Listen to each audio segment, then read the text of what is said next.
sejauh ini ya, sejauh ini yang saya tahu itu belum ada penggunaan eh, apa namanya penggunaan rumus-rumus di custom field itu ya untuk cost controlnya, karena kalau kita mengandalkan bawaan dari Microsoft Project itu nggak bakal teratur caranya. Kan ada banyak bawaan nih sebenarnya. Misalkan nih kita sama memasukkan, ini kan ada banyak bawaan nih, baseline duration, ini kita nggak tahu nih fungsinya apa semua nih. Kalau kita nggak bikin sesuai dengan kemauan kita yang biasa, tapi yang biasa muncul di mana di Microsoft Project itu cuma complete, actual cost, sama ini ACWP nanti kita akan pelajari juga actual start. Yang bakal muncul itu cuma actual start, actual work jarang nih muncul nih. Jadi kita bakalan em, nanti akan bakal apa sih namanya, bakal belajar juga mengenai ini ya, show split ini. Di show split ini kita bakalan belajar memasukkan di task usage ini ya. Di task usage kita belajar memasukkan jumlah personil, ya, apa namanya, jumlah volume per hari, atau kita melakukan progres harian atau mingguan.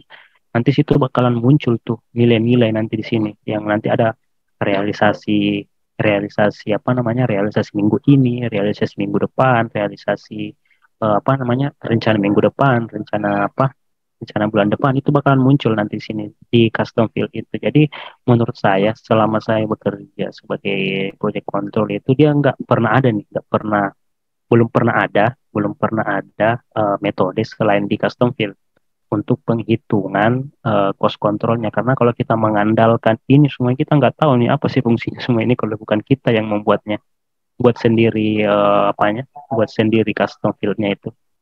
Ya mungkin jelas ya, kalau kita ngandalin ini susah nih. Kita mau cari di mana kayak gini susah, banyak banyak banyak sekali nih.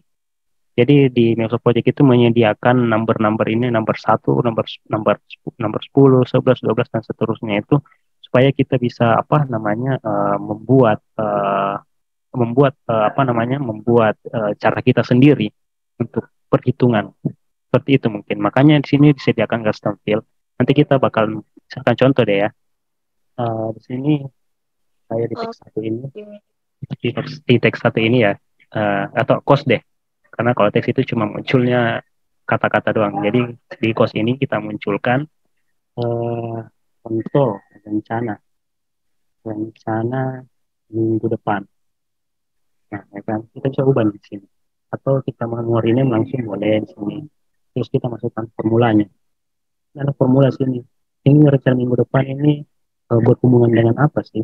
Misalkan rencana minggu depan itu berhubungan dengan rencana apa namanya, total kontrak dikurang dengan ini, dikurang misalnya total kontrak dikurang dengan total realisasi minggu ini mungkin.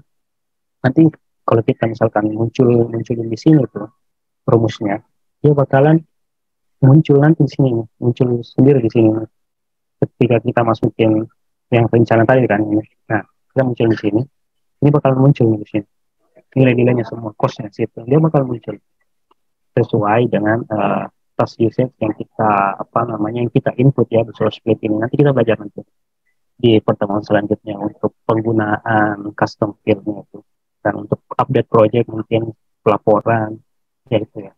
Mungkin jelas ya, mungkin jadi tidak ada pelaporan selain itu, selain menggunakan custom field di Microsoft Project untuk cost control-nya. Seperti yang saya bilang tadi, kalau kita handalin ini terlalu banyak, jadi kita nggak tahu apa sih gunanya. Seperti itu.